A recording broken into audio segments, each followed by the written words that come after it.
there's an issue which everyone's been talking about, and today it seems to have an extra amount of urgency because the police are talking about this gruesome rape that has taken place of this 5-year-old.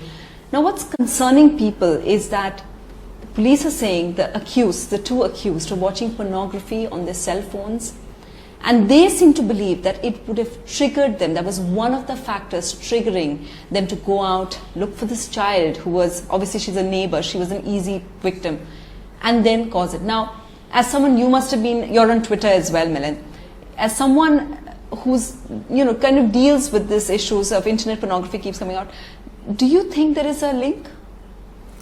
Well, I actually don't have a view on whether someone watching certain material that may be legal in some places but might be obscene to somebody else can trigger a violent streak in someone. I don't have personal evidence to suggest that.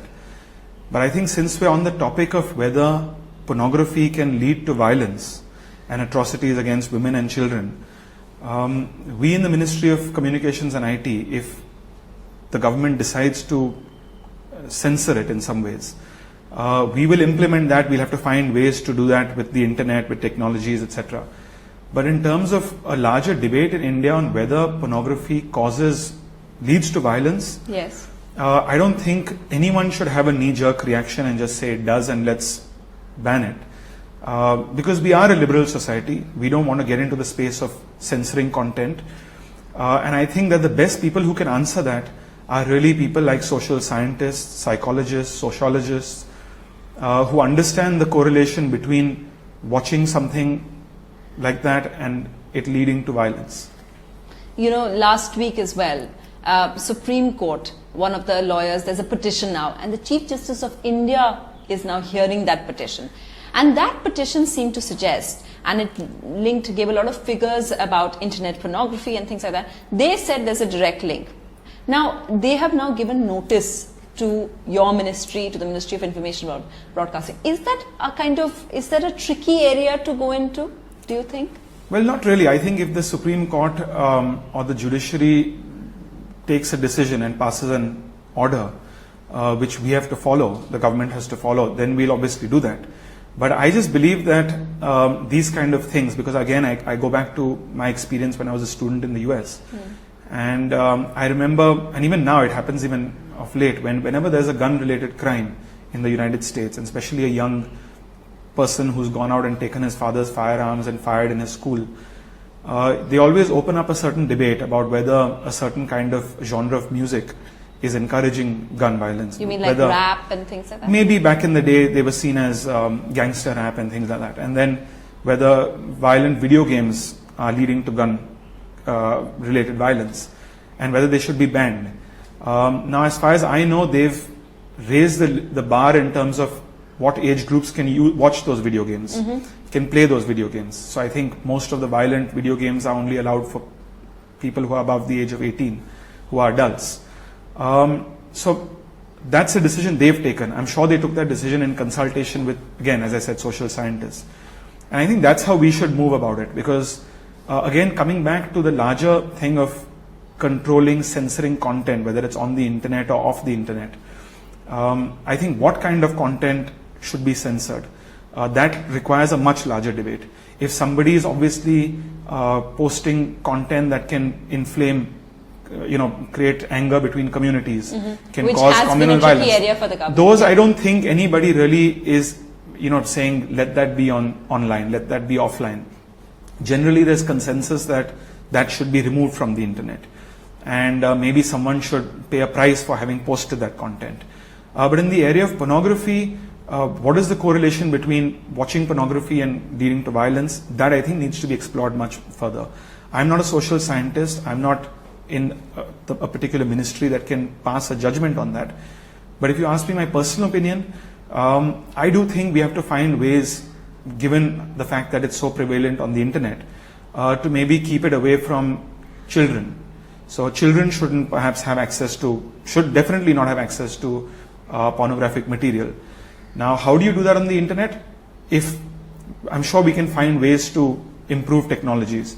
But that's really the area that I would say, as a personal level, perhaps needs to be regulated. The larger scope of does pornography lead to violence, I think requires much larger But debate from experts. is it possible to regulate the internet and for the government to do that?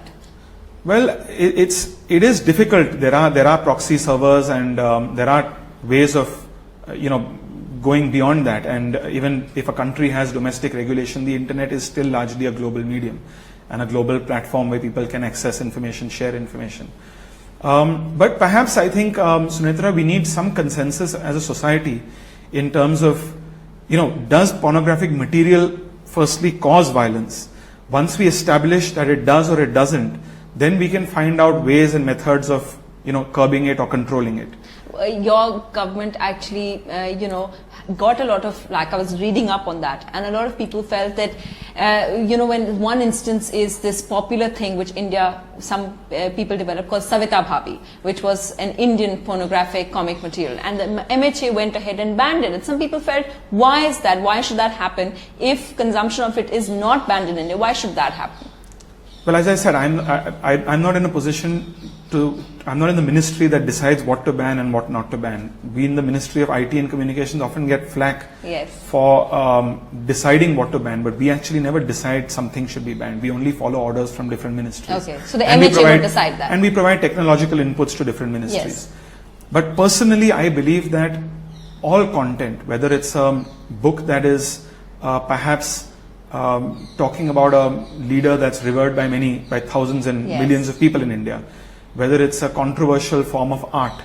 I think that we in India tend to censor things sometimes with a knee-jerk reaction. And we tend to just say, this seems to be bad, let me ban it. And we often do that without consulting important stakeholders in the process. So if it's something that can cause violence, that can cause communal tension, it's important to consult important people in the law and order department, perhaps ex-bureaucrats. If it's something in this area of pornography, it's important to consult social scientists, psychologists.